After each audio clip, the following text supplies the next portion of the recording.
Fourth step, right action. What now is right action?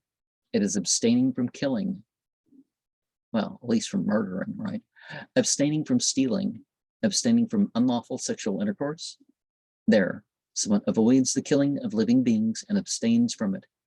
Without stick or sword, conscientious, full of sympathy, he is anxious for the welfare of all living beings. He avoids stealing and abstains from it.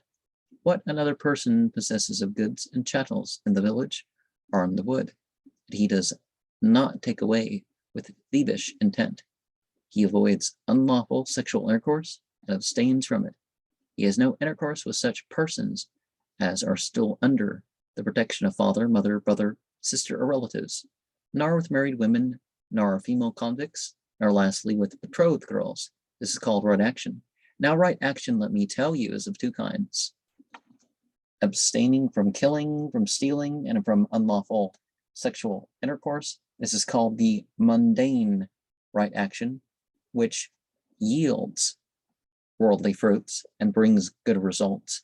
But the abhorrence of the practice of this threefold wrong action, the abstaining, withholding, refraining therefrom, the mind being wholly turned away from the world and conjoined with the path, the holy path being pursued, this is called the ultra mundane right action, which is not of the world, but is ultra mundane and conjoined with the paths.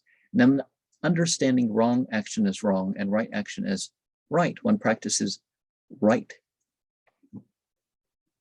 understanding, first step, and in making efforts to overcome wrong action and to arouse right action, one practices right effort, sixth step, and in overcoming wrong action with attentive mind and dwelling with attentive mind in possession of right action, one practices right attentiveness, seventh step.